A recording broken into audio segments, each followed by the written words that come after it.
The autocratic and dictatorial face of the BJP, the ruling dispensation, the government was in full show in each House of Parliament over the past few days.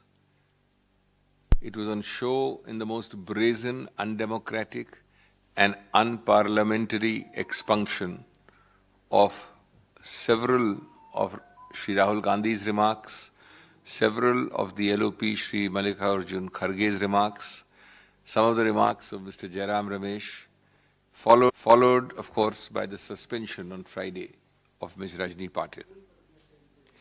The BJP government, we submit, is moving towards establishing an authoritarian dominance in Parliament by terrifying, terrorizing, tormenting and tyrannizing the opposition.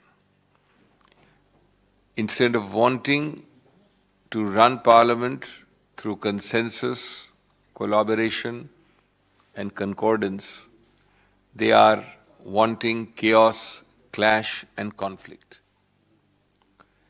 You have all heard in the public domain the speeches in Parliament. They are available in the public domain. You would have seen the text also. My short point is that not a word therein can justify the use of the power of expunction. You can ask and see for yourself, is there a single word of unparliamentary language, any expletive, abuse, debasement of any institution, any objectionable word or phrase, defamatory, indecent, unparliamentary or undignified? Not a word. Shri Rahul Gandhi and Shri Kharge spoke extremely politely but firmly based on factual narratives. In fact, it is amusing, supremely ironical, that some of the expunged portions are questions which they asked. I don't know how you can expunge questions.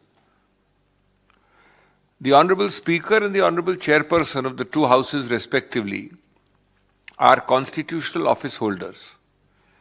They are custodians and defenders of freedom of speech inside the House. And this free speech is a fundamental pillar of Indian democracy, especially within the temple of democracy, namely Parliament.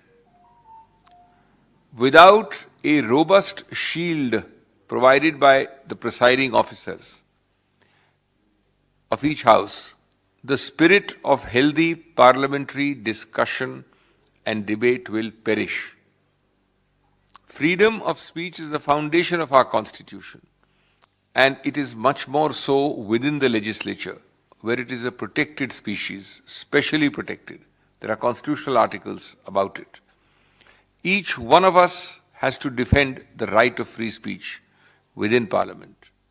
And if the two houses of Parliament cease to have space for free speech, then sadly, friends, we cannot call ourselves a democracy.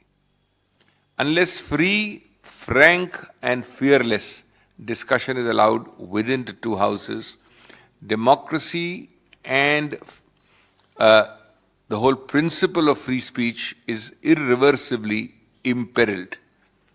Parliament can hardly remain what Nehru called the grand inquest of the nation if free speech, which leads to fearless discussion, is throttled.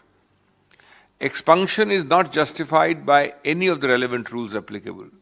You can take Rule 380 for the Lok Sabha, you can take a similar rule in the Rajya Sabha. Far from applying on the merits, it doesn't even apply at all. The language doesn't apply. Because none of the words, as I said, are objectionable, unparliamentary, indecent, defamatory,